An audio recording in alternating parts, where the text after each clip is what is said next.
It seems everyone's all hyped up about Fortnite right now because they brought back their OG map. So, does that mean the hype around Battle Royale games is coming back? Well, to me, Fortnite is not the game to do this. But Off the Grid might do it though. Off the Grid is an amazing new Battle Royale game that combines all the elements that we love about the genre, but with a few twists. And one of them twists are that the cyberlim system within the game allows each player to have their own playing style. And on top of that, every weapon, skin and attachment within the game is tradable between players. That means if you like a skin within the game and you go to the marketplace to buy it, you'll be buying it off another player, which I think is super cool. So let's get right into it by telling you guys everything about the game and the reasons why I think it's good. Let's get into it.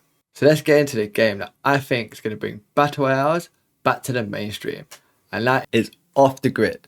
And this is the game that has made Web3 gaming super mainstream, because you got streamers like Ninja, Shroud, Tim the Tapman and everyone else playing this game when it launched, and they all had amazing reviews when they were talking about it. But you're thinking to yourself, there's so many Battle Royale games out.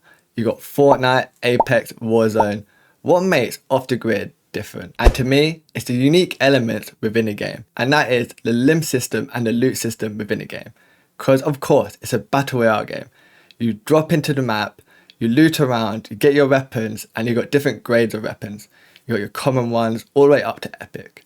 And the better the rarity, the better the gun. And the whole idea of the game is to survive until the end and be the last team to survive. But the unique elements are you picking up these hex little things on the map. If you find a hex and take it to a machine to decode it, you can get yourself a unique item like a weapon, skin, attachment, which is great because it's not all focused on getting the most kills within the game.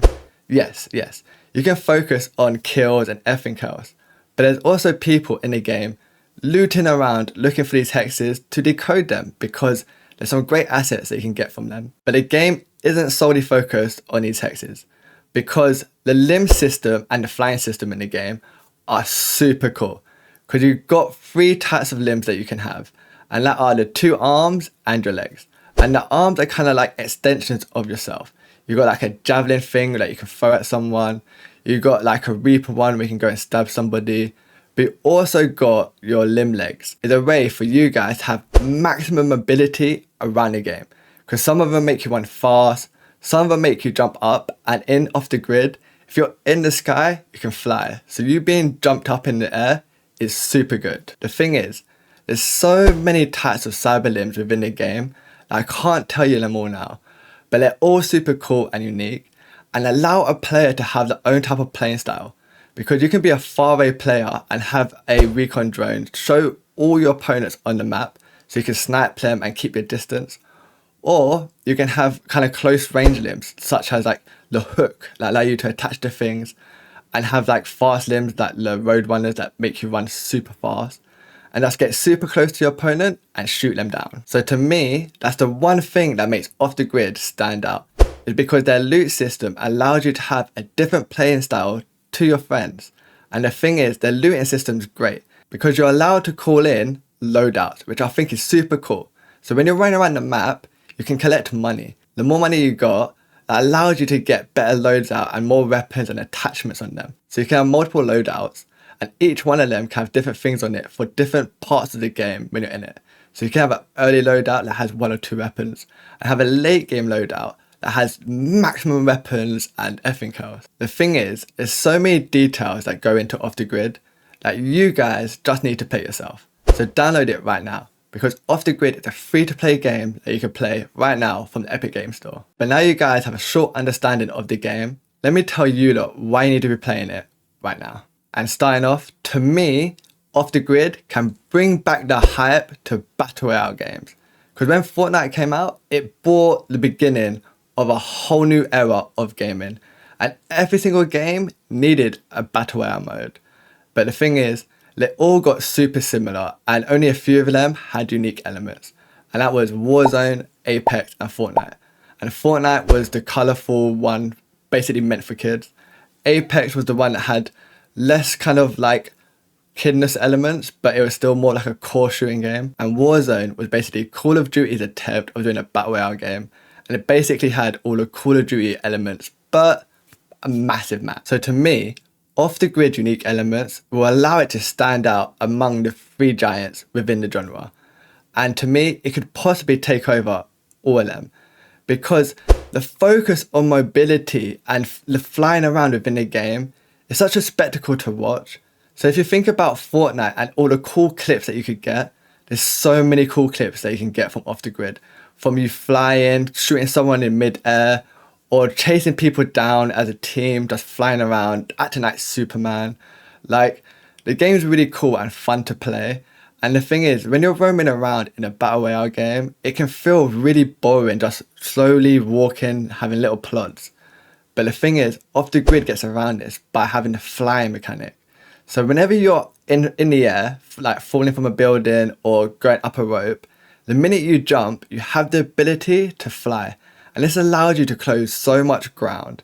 And it's funny to me because when you're flying, it kind of looks like you're swimming, kind of a little bit. But the flying mechanic within this game just allowed it to have such a faster pace.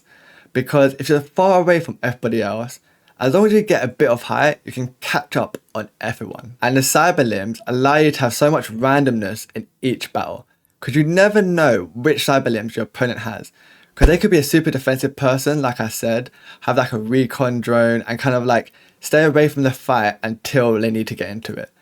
Or you can have somebody that's like super offensively in your face and just running at you. Or they could be invisible. Like, these cyber limbs are super cool and bring a unique element to every battle. Like, realistically, when you think about Apex and Fortnite, a lot of the battles are kind of generic. Fortnite, you know you're having a build battle. Apex, you know you're having a chase down or a hype battle. And with off the grid, you never know what you're going to have. Because you can shoot someone for a couple of seconds, then suddenly they can activate the roadrunners and just shoot off in a second. And yeah, to me, I love this element in the game. And we talked about the looting system a little bit, but it's really cool the way how you run around, you slowly attach like an arm, another arm, a leg, slowly get your guns together, and then you're running around as a makeshift character. Because obviously every person will have like a preference, like they might, like I said, I've said it a bunch of times, there's a bunch of different playing styles you can have. So you have your preference, but when you start the game, you're picking up anything you can and slowly getting some money to call in your own loadouts. And having your own loadouts pre-made that you can call in, I think that's a great element in a battle royale. Because sometimes you can get super annoyed that you're just not looting well, and every time you open something, there's nothing in there that you want. But being able to call in your own loadouts at a cost of you having to loot and find money, and money comes everywhere. So being able to call in your own loadout takes away that horrible element in a battle royale game when you just can't get the right guns, because you can call them in. And the thing is, the loadout system is kind of tied to the Rev 3 elements within the game, because you can go and buy the weapons whenever you want, or you can run around the map, get these hexes that I talked about to hopefully get the weapons that you want. So that's what I mean. It has a little ecosystem within the game where if you want a particular gun or attachment and you just can't get it no matter what from hexes, you can go on the market and grab it. And if you have a bunch of weapons that you don't want, you can put them on the market for another player to buy. So you can use them funds to get the loadout that you want. And the game has a battle pass that allows you to slowly get more weapons, attachments, and everything else to add to your loadouts. And that's what I mean. All these things are just generic, normal gaming paths, like a progression system to get loot, a battle pass. But the thing is, there's Rev 3 elements tied in the background. And that means players playing off the grid do not need to be forced to learn crypto, NFTs, and anything like that. It's all in the background and all they're doing is playing the game. And to me, that's great. And I feel more Rev 3 games to take this approach. And that's what I mean. Off the grid is making strides in Rev 3 gaming that not a lot of games are doing. So that's it, guys. Now you know everything about off the grid. So now go download it, jump off the plane, and go get some kills. But until next time, that's it from us for today. But remember, be a shark in this world, not a whale. And we're going to see you guys next time.